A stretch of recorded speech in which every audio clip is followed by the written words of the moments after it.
Bienvenidos a este nuevo capítulo de los cursos Hábitos Saludables, cómo vivir más y mejor. A todos nos interesa vivir más y mejor, sobre todo cuando coinciden las dos circunstancias. Por eso ha puesto en marcha estos cursos CEOMA, la Confederación Española de Organizaciones de Mayores, con el apoyo del INSERSO y hoy con el apoyo del Centro de Innovación de BBVA, que nos acoge para hablar de uno de los capítulos de los cursos, que es precisamente sobre salud. El principal hábito saludable tiene que ver con la salud, pues de eso vamos a hablar en estos próximos minutos. Queremos que el mensaje llegue a todos, así que si quien lo ve le parece interesante, le pedimos y le agradecemos que nos ayude a divulgarlo, a contarlo a sus amigos, a sus compañeros y a que todos podamos vivir un poquito mejor porque cuidamos mejor nuestra salud. Nos acompañan, están conmigo Carlos, David, Alfredo, los iré presentando en su primera intervención. Poca introducción, tiene un capítulo tan amplio como la salud, que tiene tanta introducción que es mejor no hacer ninguna y entrar directamente a los temas, y es lo que vamos a hacer. Empezamos primero por Carlos. Carlos es experto en innovación en mayores y miembro del equipo del Instituto de Experiencia de Paciente. No sé si lo he dicho bien. Correcto. Carlos. Y bueno, pues con esta introducción, con esta presentación, la primera pregunta es obligada, ¿no? ¿Nos puedes hablar un poquito de experiencias de innovación en mayores? ¿Existe innovación en mayores o son términos complementarios y a los mayores les tratamos como siempre y como toda la vida, ¿no? Ahí tú lo has dicho muy bien. Se hace innovación para mayores, pero no se hace innovación con mayores. Y las experiencias más innovadoras son precisamente aquellas que se incluyen, no solo incluyen al mayor, sino que lo hacen protagonista. No son necesariamente tecnológicas. Cuando pensamos en innovación y mayores, pensamos en telemedicina, pensamos en asistencia, pensamos en ayudas a domicilio, pensamos en botones, pulsadores, pensamos en aplicaciones móviles, pero eso es una parte y está muy bien. Sin embargo, lo que realmente es innovador es cambiar el rol social del mayor. Cuando hablamos de innovación en mayores se suele poner, como tú has dicho, como una cosa contraria, porque socialmente pensamos que la innovación es el futuro, algo para jóvenes, y que los mayores representan el pasado. Por lo tanto, no pueden innovar y la innovación no va con ellos. Pero alguien que haya nacido en los años 40, pues maneja perfectamente el móvil, aunque haya pasado la posguerra en España. No solo lo maneja, sino que es capaz, como existen casos, de idear y programar aplicaciones. Y ahí está un poco de los cambios de chip. Hay varios proyectos muy interesantes. Uno es en Cataluña, el proyecto Senior Lab en CityLab, en Cornellà, donde empezaron cambiando el chip a lo que son la formación para mayores. Le daban una formación de informática y se dieron cuenta que, bueno, pues mayor aprender Excel, Word o PowerPoint pues no tenía ningún sentido porque no trabajaba en una oficina. Sin embargo, ese pequeño grupo, con las herramientas que le fueron dando, empezó a encontrar aplicaciones para esas herramientas. Primero muy sencillitas, como usar el PowerPoint para hacer el álbum familiar y tener algo que hablar con los nietos, transmitirle en el lenguaje que entendían los nietos sus experiencias. A partir de ahí, de pequeños aprendizajes pequeños y familiarizarse con la tecnología, fueron entrando en cosas cada vez más complicadas y hasta llegar al punto de desarrollar, junto con I2CAT y la Asociación de Cuidadores de Alzheimer del Baix Llobregat, una plataforma para cuidadores de Alzheimer. Alguien en quien nadie se había fijado. Se fijaba la gente en el enfermo, pero nadie se fijaba en el cuidador. Y una de las cosas más interesantes fue desarrollar eso no para ellos, sino con ellos. Por ejemplo, los cuidadores de Alzheimer tienen depresión, pero eso no se ve cuando va un ingeniero a tomarles los requerimientos y a preguntar qué necesitan. Sin embargo, involucrándonos en el proyecto y trabajando con ellos, pues apareció que tenían depresión, pero porque tú veías su comportamiento y al cabo de 2 meses tú te dabas cuenta que efectivamente estaban deprimidos. Nadie dice, estoy deprimido, ayúdame, ¿no? O sea, la gente tienes que verlo y a partir de ahí empezamos a ver que necesitaban asistencia psicológica y eso es un tema que se incorporó. Otro de los temas interesantes que salió es que los cuidadores de mayores, que también son mayores, porque hablamos de personas que tienen a lo mejor 60 años y que cuidan a alguien de 70, de 80 años, pues no tenían vida de ninguna clase. ¿Por qué? Porque tenían mucho miedo a que su madre, generalmente son mujeres, saliera de casa, le pasara algo. Entonces ahí sí que tuvo sentido desarrollar una app con ellos, es decir, que pudieran irse a tomar un café con las amigas, que pudieran tener un poco de relaciones sociales y que hubiera una alarma que les avisara si algo no iba bien, ¿no? Pero eso, de nuevo, no es una idea de ingeniero, con mucho respeto a los ingenieros que hicieron un gran papel, sino que es una idea de los mayores, ¿no? Y bueno, hay muchos más proyectos de este sentido y todos tienen una cosa en común, aparte de involucrar. Crean significado. ¿Esto qué quiere decir? En este proyecto, que los dos que he contado, el de Conecta Alzheimer y Senior Lab, a los mayores cambiaron de rol, de ser en el primer caso abuelos esclavos, exagero un poco, a tener unas relaciones sociales en algo que les daba sentido, que era participar en estos pequeños proyectos. En el segundo caso, a preocuparse activamente no solo de cuidar a sus familiares, sino de ser actores de este tema, ¿no? Y eso les cambió tanto la vida que, bueno, se vio que bajaban las visitas al médico. Esto era un caso, ¿no? Y todos los proyectos que se pueda ver, como el de Vita Needle en Estados Unidos, que es una fábrica donde trabaja gente mayor, o Permisi en Alemania, que es un tema de construcción y vivienda, etcétera, todos, o Interés en Mallorca, que también tiene un concepto de residencia abierta muy interesante, todos está poner las relaciones sociales, los significados y el rol del mayor en el centro, que sean protagonistas y que no estén, como están ahora, fuera de la sociedad, ¿no? Había un caso de una persona, ya terminó esta intervención, que sabía que iba a morir, tenía cáncer, tenía 87 años, era de los más activos y decía, es que aunque me quede un año de vida, es un año de mi futuro, yo tengo futuro. Y por eso innovación y mayores tienen que ver, aunque tengas un año de vida, es tu futuro y lo quieres llevar lo más dignamente y con la mayor ilusión posible, ¿no? Dos ideas bien bonitas, ¿no?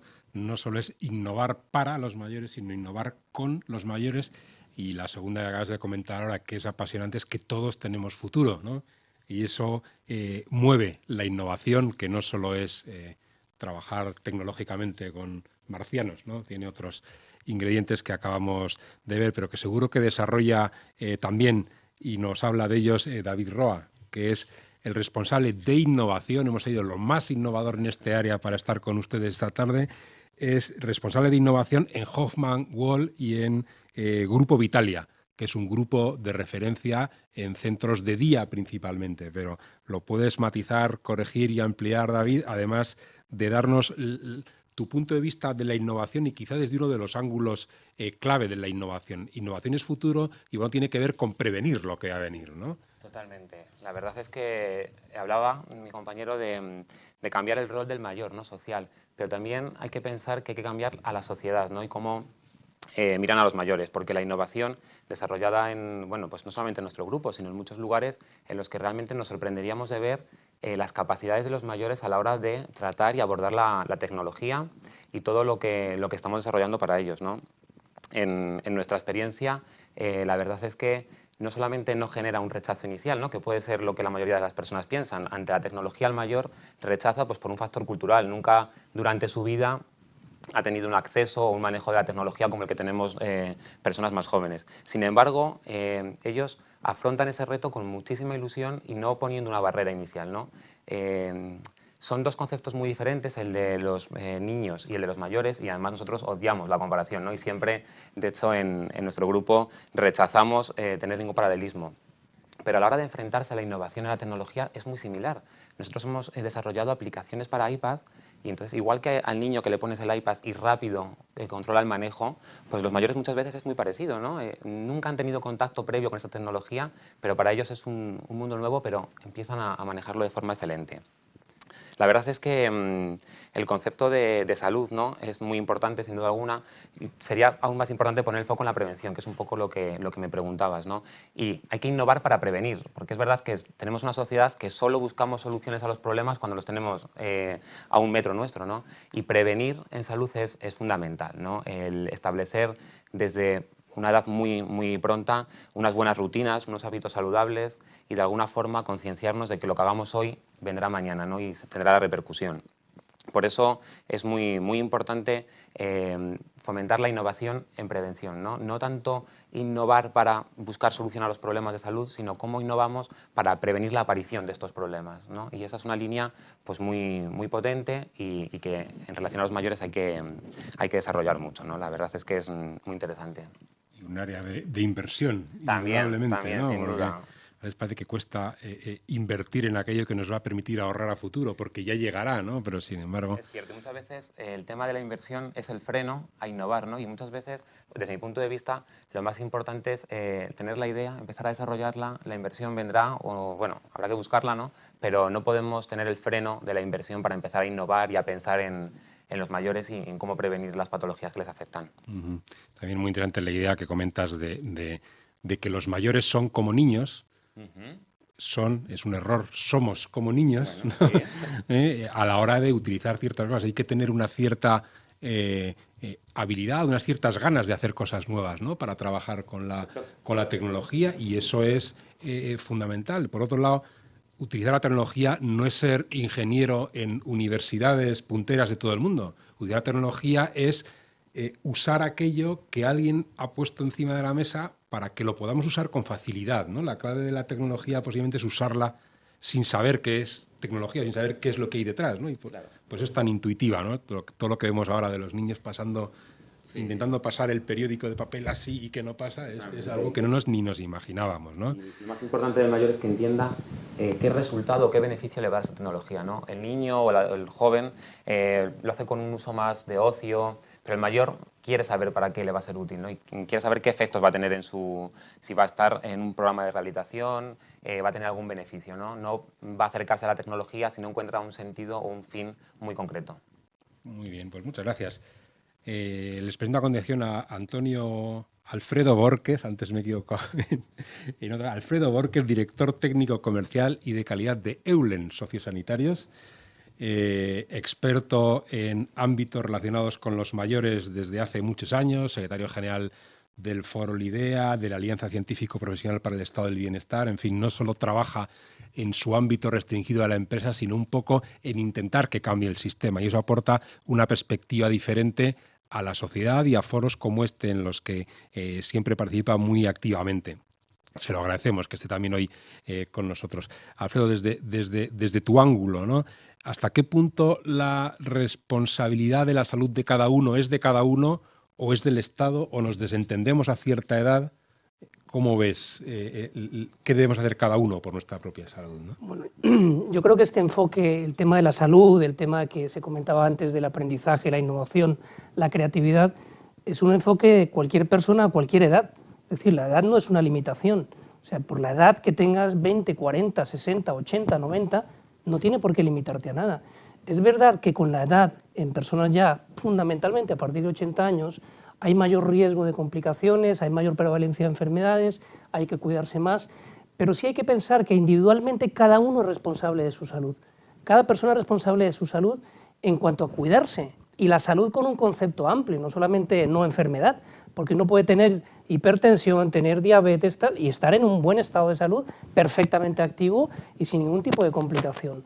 Hay que tener mentalidad, ser responsable de cuidar no solamente mi cuerpo a nivel físico, de poderme mover, de poder interactuar, de no tener síntomas, de estar bien, mi mente a nivel tanto afectivo como cognitivo, la memoria, es decir, preocuparme por estar metido en la vida, participando, relacionándome, leyendo lo que me guste, lo que le guste a cada persona, al que le guste la cultura a fondo. Es decir, la edad no es una limitación absolutamente para nada, pero yo creo que el individuo sí debe tomar más responsabilidad sobre su cuerpo, su estado de salud, y tener una mentalidad muy preventiva. Todos sabemos que la mejor prevención es tener actividad física, relacionarte, no estar solo, beber líquidos, tener una buena nutrición, son el ABC. No abusar de las grasas, no abusar del alcohol, no, el ABC, pero a cualquier edad, 30, 40, 60, 80 años. Yo creo que es muy importante cuidarnos, tener esa responsabilidad, porque si tenemos el cuerpo bien, la mente bien, si estamos pendientes de lo que pasa, vamos a ser felices y vamos a hacer más felices también a los que nos rodean. Yo creo que ganas tú y ganan todo tu entorno también. Da gusto ver cómo desde distintos ángulos hablamos de las mismas ideas, ¿no? Las mismas ideas fuerza, ¿no?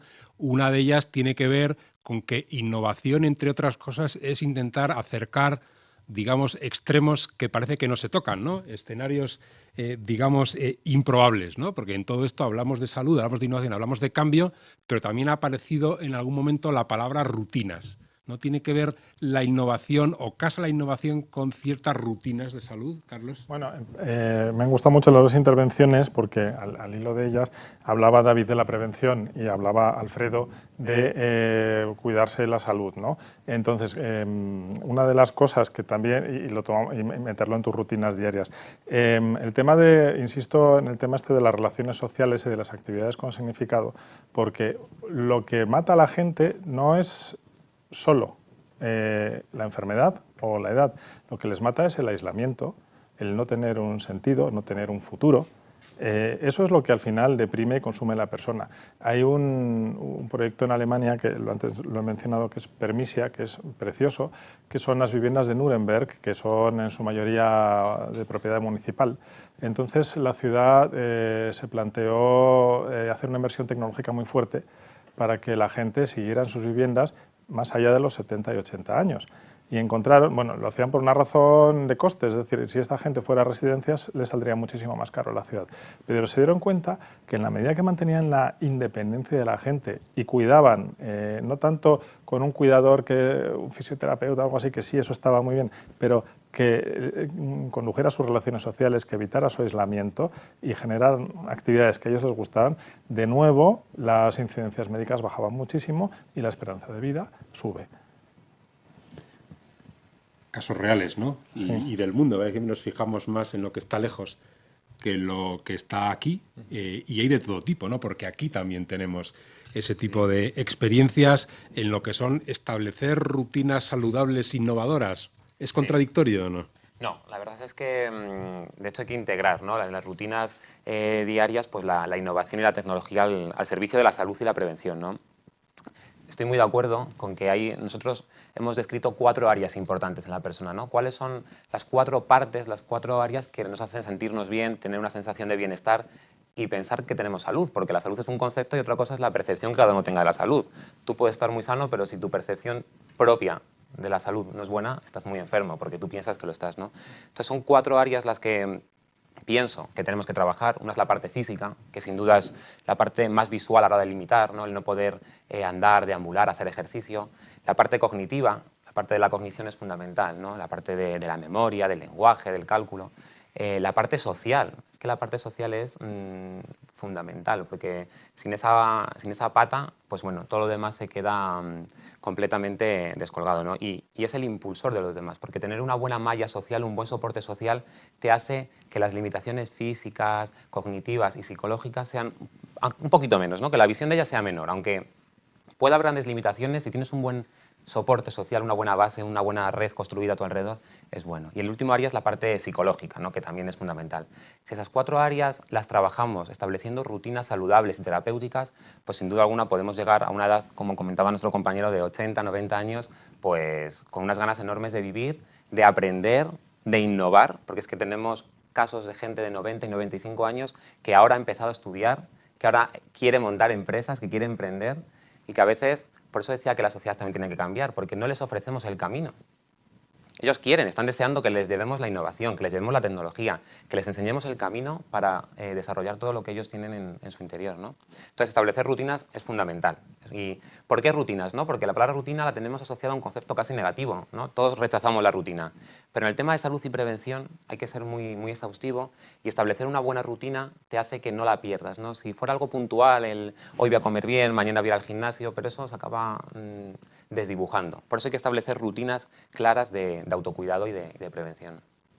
¿Rutinas en qué ámbitos, Alfredo? Porque me imagino, alimentación, actividad física, hay un montón de áreas en las que establecer esas rutinas que nos facilitan, ¿no? ese afrontar el futuro en mejores condiciones. Sí, yo creo que cada persona, según un poco su ritmo y según sus hábitos, sí tiene que saber que es muy importante mantener una actividad física.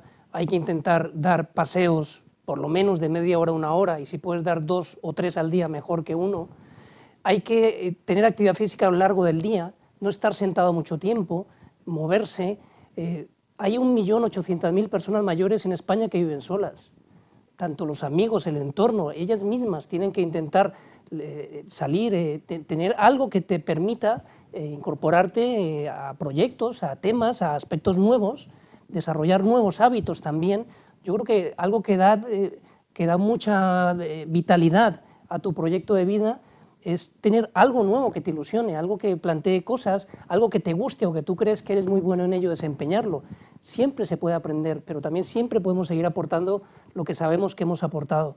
Yo creo que es muy importante esos hábitos, las rutinas de cuidarse, de su ducha diaria, cuidar la piel, usar crema hidratante para tener bien el cuidado de la piel, comer bien, comer 4 o 5 veces al día, evitar grandes comidas y solamente 2 o 3 al día, es mejor repartirlo para que no sea menos pesado, comer verduras, es decir, los hábitos saludables. En la web de la Sociedad Española de Geriatría y Gerontología tienen guías y recomendaciones para nutrición, para actividad física, las pueden bajar, que es absolutamente gratuito. Hay una parte documental que está organizada para personas mayores, de guías y recomendaciones. Yo creo que es tener una vida saludable. Pero es muy importante esa armonía entre lo que es controlar mis enfermedades, controlar la medicación, tomarme la medicación, ser responsable con las enfermedades que tengo, porque es muy importante. Se te descompensa una enfermedad y se nos cae todo el esquema que hemos hecho. Es muy importante lo que comentábamos antes, responsabilidad en mi medicación. Si tengo dudas, consultarlas con el profesional, con el médico, la enfermera de atención primaria, seguir en mis consultas de especialista, es muy importante. Pero es muy importante que el proyecto de vida sea muy rico, y para eso hay que cuidar el cuerpo, darle de comer bien, moverlo, alimentarlo, darle crema, cuidarse y quererse. Yo creo que es muy importante, porque es nuestro instrumento para seguir vivos. Has hablado, claro, que hay mucha información disponible, abierta al público, digamos, en la web y ¿no? A mí me llamó mucho la atención, pues una de las noticias del verano, me gusta el deporte, fue que el campeón del mundo de jabalina, en los últimos campeonatos del mundo de atletismo, había aprendido la técnica de lanzar jabalina, que no es fácil lanzar una flechita así, pero mandarla a 90 metros, no tanto, la había aprendido en YouTube. Y los entrenadores de jabalina no se lo creían. Claro, eran sus vídeos, con lo cual había aprendido casi directamente de ellos, ¿no? Para esto también hay soluciones, si se puede llamar tecnología, consultar en YouTube. Pero bueno, son herramientas que están a disposición de todos y abiertas al público, donde lógicamente hay que discriminar, pero también hay fórmulas que seguro que nuestros oyentes y visualizantes conocen, ¿no? Hablando de tocar extremos, Carlos, tú también tienes experiencia y ideas relacionadas con el mundo del envejecimiento y de la natalidad, que están relacionadas desde distintos puntos de vista, ¿no? Pero sí, hay uno fundamental, ¿no? Parecen opuestos. Bueno, mencionabais antes el tema de los niños y los mayores. Yo creo que no se debe caer en una infantilización de los mayores, pero hay una razón por la cual los mayores aprenden casi también como los niños, porque los seres humanos somos curiosos por naturaleza, nos gusta jugar, y los únicos que hemos perdido esa capacidad somos nosotros, que estamos entre los 40 y los 50, que tenemos muchos más agobios y se nos olvida. Pero hay una cosa que se llama neotenia, que es la capacidad de jugar y de aprender jugando. Y eso se vuelve a activar con la tecnología y los mayores. Entonces, con el tema de neotenia, viene de un animal que vive como eternamente.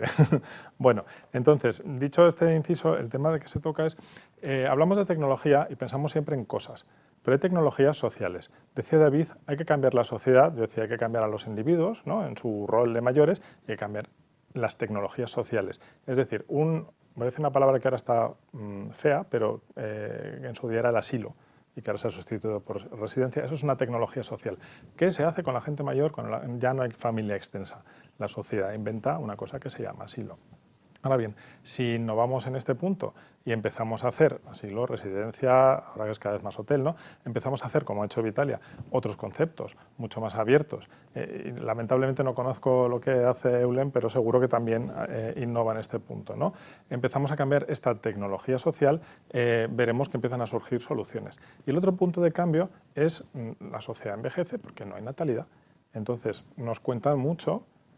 Bueno, la natalidad está asociada en España tradicionalmente, pues eso, al franquismo, tiene muchas connotaciones negativas. Por familia numerosa, ¿eh? Claro, también está asociado a la carga de la mujer, Hay otra tecnología social, en la medida que se pueda conciliar, la mujer puede pensar en tener hijos y tener carrera, pero al final todo lo que sucede es porque la pirámide social se ha invertido. Y la pirámide social se ha invertido porque no tenemos hijos.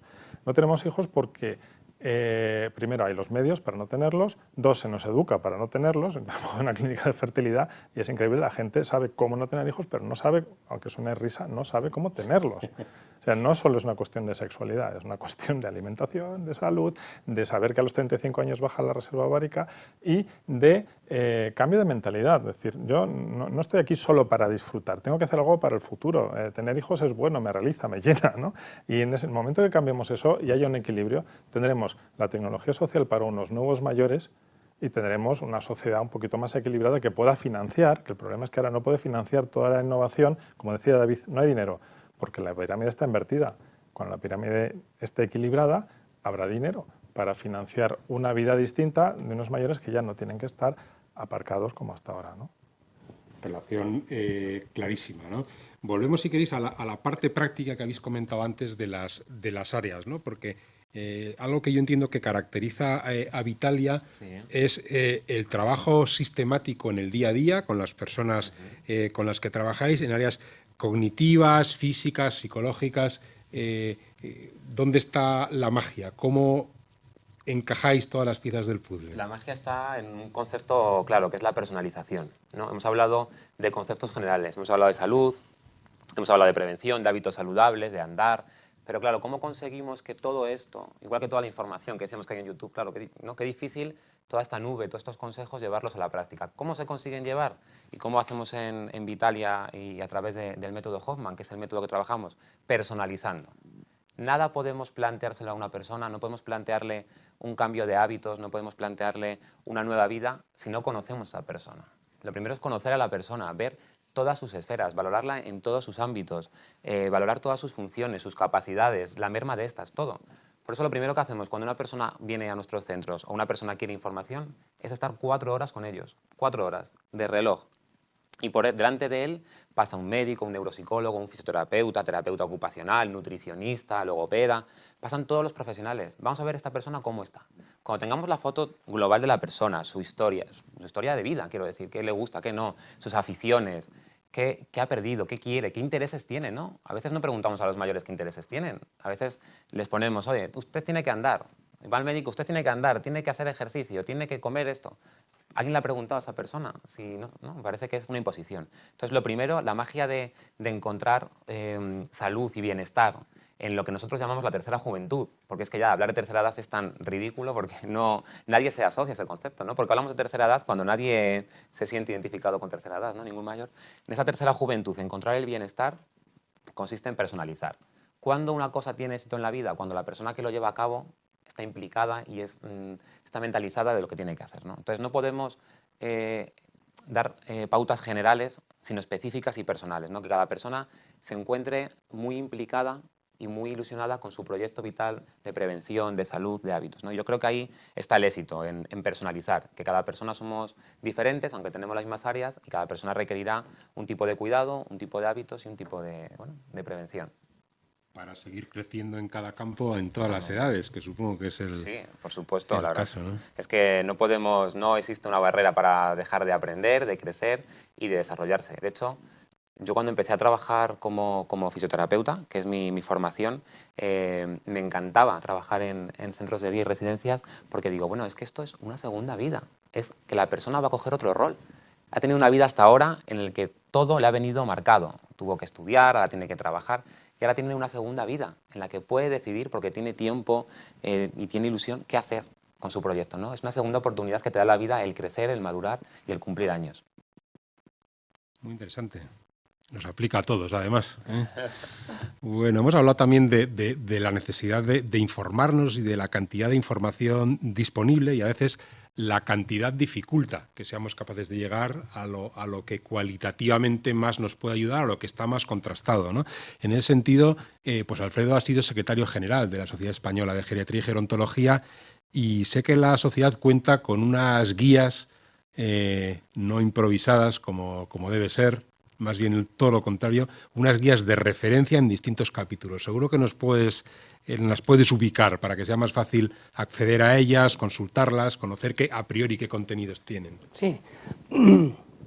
Disculpar, en la web de la Sociedad Española de Geriatría y Gerontología hay como 2 capítulos en la parte documental, de documentos de la SEG. Uno organizado para profesionales, tanto hay guías para médicos generales de cómo valorar bien a una persona mayor, cómo enfocar aspectos como la incontinencia urinaria, síndrome geriátrico, deterioro cognitivo, demencia, es decir, que hay guías para profesionales y luego hay guías para personas mayores.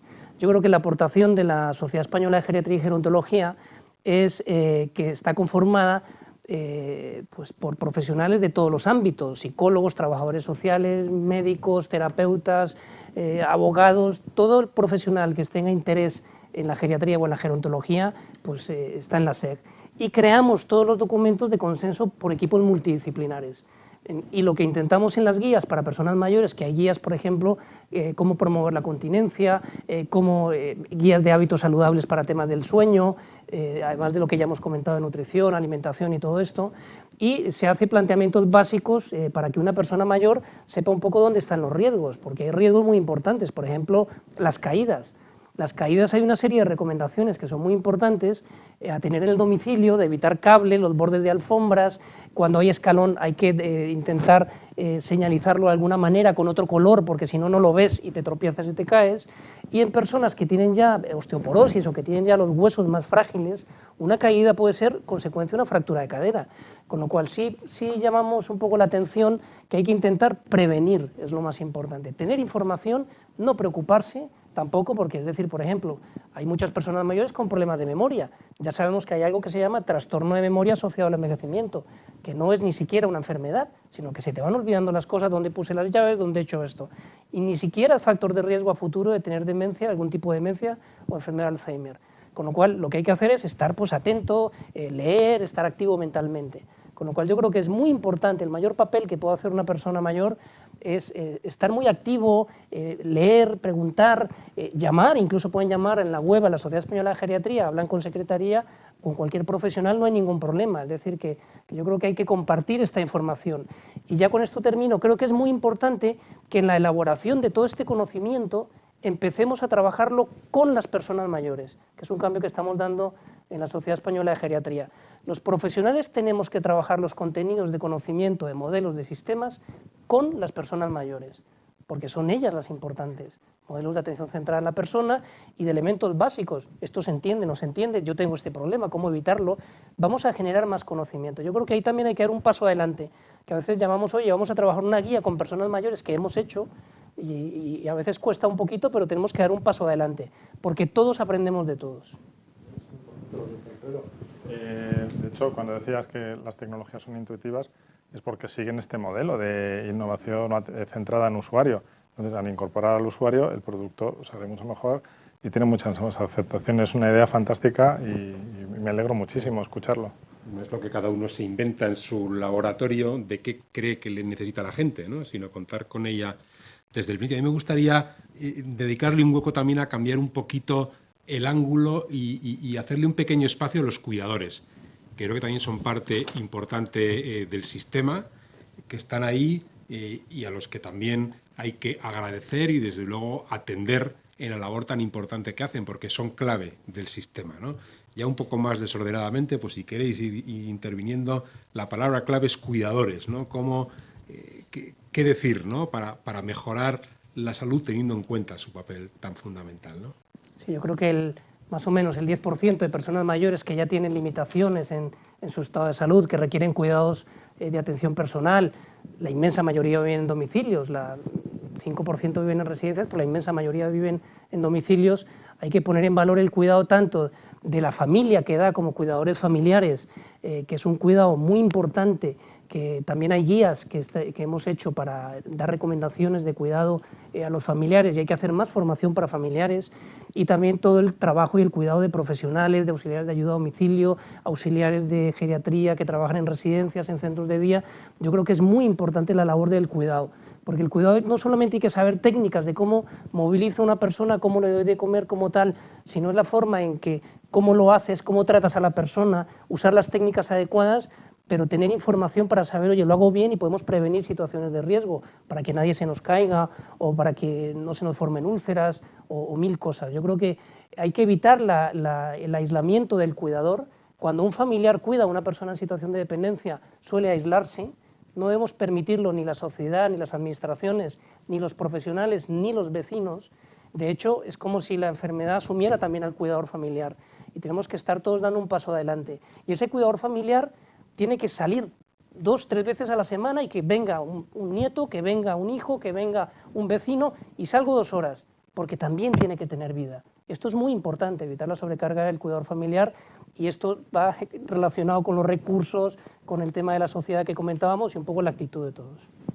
Yo creo que hay que diferenciar, y lo hacía muy bien Alfredo, entre el cuidador profesional, que yo ahí veo que hay una necesidad de formar, de especializar, ¿no? De que aprendan muy bien, porque seguimos arrastrando, ¿no?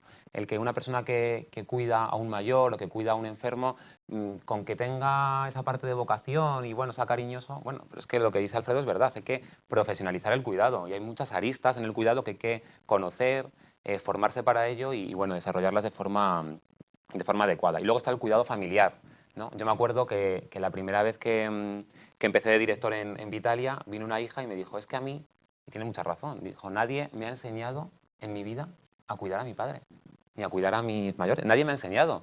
No estamos preparados para dar un cuidado, ¿no? Es verdad que para eso están los profesionales y para eso hoy, por suerte, a nivel social tenemos muchos recursos para que los mayores o los enfermos estén con cuidados profesionales, pero tienes razón la familia. ¿Quién nos enseña a cuidar a nuestros padres? Nadie, ¿no?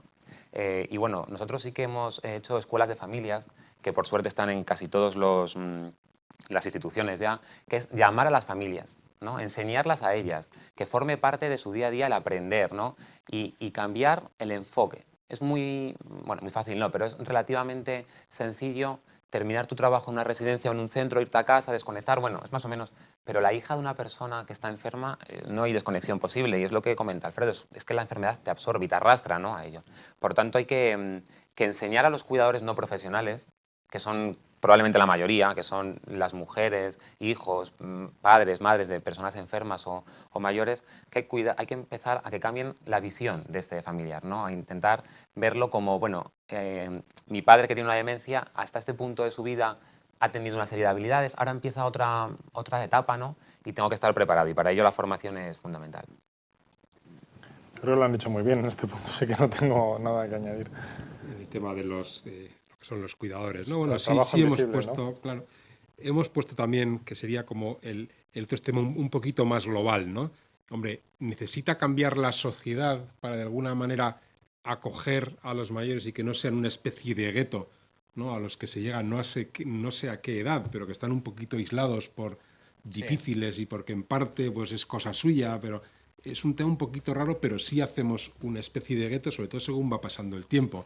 ¿Qué hacemos? ¿Qué podemos hacer entre todos? ¿Qué puede hacer la sociedad? ¿Qué puede hacer cada uno de nosotros para acoger mejor a las personas mayores, donde está una parte importante del talento y la experiencia de la sociedad? Totalmente. Yo creo que la sociedad o cambia o va a venir el cambio dado, porque en muy pocos años, y la cifra la tenemos, en muy poquitos, en 15 probablemente, España va a ser el país más envejecido del mundo, por delante de Japón, lo cual parece increíble, ¿no? Pero vamos a ser una población muy envejecida, ¿no? Y cuando hay una masa porcentual a nivel demográfico que son mayores, pues el cambio va a venir dado, porque al final van a tener un rol y un papel mucho más importante. ¿Qué podemos hacer? Podemos hacer mucho, ¿no? Podemos hacer pequeñas cosas, ¿no? Porque grandes proyectos al final se nos escapan y a veces queremos hacer mucho y nos quedamos como el que tiene agua en las manos, ¿no? Se le escapa. Podemos empezar, pues, lo que comentamos antes, por los pequeños, por los niños de la casa, ¿no? Que aprendan a escuchar a la experiencia de sus abuelos, por ejemplo, ¿no? Un pequeño detalle. Podemos empezar a escuchar a los mayores para programas y proyectos que estamos creando para ellos, pero que les aislamos del diseño suyo, ¿no? Podemos empezar a valorar todo lo que pueden aportar a la sociedad. Es que aportan mucho y tienen ganas de hacerlo, ¿no? Parece que llegan los 65, los 67 años, la jubilación, y ya hay que poner una frontera, una barrera, ¿no? Esa persona puede seguir apoyando, ¿no? Y puede seguir aportando en la empresa en la que ha estado. Seguramente puede aportar mucho. Hay que reforzar las terapias intergeneracionales, que eso es vital y que funcionan a la perfección. Hay que, pues esa parte fomentarla, ¿no? ¿cuántos mayores ahora están ayudando en obras sociales? Y por desgracia hemos tenido una situación económica difícil en el país, y qué importante ha sido y qué poco se ha reconocido el papel del mayor, que ha sido el freno a probablemente una situación dramática en familias. Nosotros tenemos situaciones de personas mayores que estaban disfrutando de un recurso residencial, centro de día, un resort, que han tenido que salir de ese recurso para apoyar a su familia, para ayudar. Es que es mucha la labor que están haciendo y muy poco el reconocimiento que le damos a ellos, ¿no? Pues se pueden hacer millones de cosas, desde nuestro alrededor a grandes proyectos, sin duda. Estoy muy de acuerdo con David. Una de las cosas que se vio en Senior Lab es que el mayor podía ser productivo. Además, ¿de dónde venía lo de aparcar al mayor? Hay una reflexión muy bonita en los años 60 de Margaret Mead, la antropóloga, cuando llega todo el movimiento juvenil, que son los mayores de ahora, y entonces ella dice, ay, antes los mayores tenían un papel y ahora parece que lo van a tener los jóvenes, ¿no? Emergían los jóvenes, es decir, el mayor antes era el sabio, el que decía, y ahora eso desaparece. Como el mayor no es productivo desde un punto de vista económico, se le aparca, ¿no? Ahora, como ha cambiado la mentalidad industrial, conviene pensar que el mayor puede ser productivo, como ha dicho David, que tiene muchas aportaciones. Un ejemplo, en España el 60% de la gente encuestada, ¿qué vas a hacer cuando te jubiles?, dice, nada, quiero dejar de trabajar. En Suecia preguntas y dicen, quiero 60%, quiero volver a trabajar. En Alemania el 40%. Volver a trabajar no quiere decir quiero hacer lo mismo, quiero ganar dinero, no. El que estaba de director en una empresa a lo mejor se va a ir a la labor social. Quiere dedicarse a ayudar a unos jóvenes discapacitados en jardinería. En fin, quieren hacer una actividad intelectual, física, que no tiene nada que ver con lo que han hecho y que les ayuda a dar y a devolver lo que han recibido, ¿no? También la sociedad tiene una visión estereotipada de las personas mayores y no es real. Si supiéramos la cantidad de cosas que hacen personas mayores en su comunidad, en su barrio, en su iglesia, en el ayuntamiento, con vecinos, de cuidados, con su familia, con los nietos, podríamos mencionar 1000 cosas que hacen activamente y productivamente en la sociedad. Productivamente en la sociedad. Yo creo que la sociedad tenemos que reconocer el trabajo que hacen y tenemos que romper los estereotipos, que es que pensamos que los mayores están todos jugando las cartas sentados o mirando la tele. Y es que es absolutamente irreal. O sea, son creadores, lo veíamos en otros módulos, creadores de cultura, generadores, impulsan proyectos, se comprometen mucho más que muchos otros grupos poblacionales. Tenemos que centrar y hacer una visión más real de lo que son las mayores. Y bueno, un mensaje muy potente para los políticos, que los iconoclastas siempre aprovechamos cualquier ocasión para lanzarlas. Si el mundo de los cuidados estuviera cuantificado, ¿no?, tendríamos otros efectos. Igual se puede hacer un primer ejercicio de cuantificación de cuánto dedicamos a los que tenemos cerca. Tenemos que terminar por varios motivos, entre otros porque queremos invitar a los que nos están escuchando, nos lo están viendo, a que vengan a los debates. No lo vamos a cerrar todo aquí, ¿no? Damos solo un primer paso con temas tan interesantes como lo que habéis visto, y lo que sí que me gustaría es pediros a cada uno un telegrama, un titular, una frase corta relacionada con qué podemos hacer, qué recomendaréis, una cosa, qué recomendaréis cada uno desde vuestro ángulo para que mejore la salud en relación con los mayores. Si queréis, vamos por el orden en el que empezamos. Carlos. Pues casi reiterar lo último que se ha dicho, que se han visto, o sea, que ellos se vivan a sí mismos como productivos, que lo primero es que la barrera también está en ellos, o en nosotros, cuando llegamos a una edad, mejor dicho, y que la sociedad lo vea. Y ahí, por ejemplo, los medios de comunicación, hablando del estereotipo, juegan un papel muy importante, ¿no? Yo para mí creo que el principal consejo que se puede dar a los mayores en relación a la salud es que ellos van a ser los principales actores de su salud, ¿no?, los principales constructores, que trabajen, que se tomen su propia salud como se han tomado probablemente responsabilidades anteriores en su vida, y que le empleen a su salud tiempo, dedicación, esfuerzo, es lo más importante.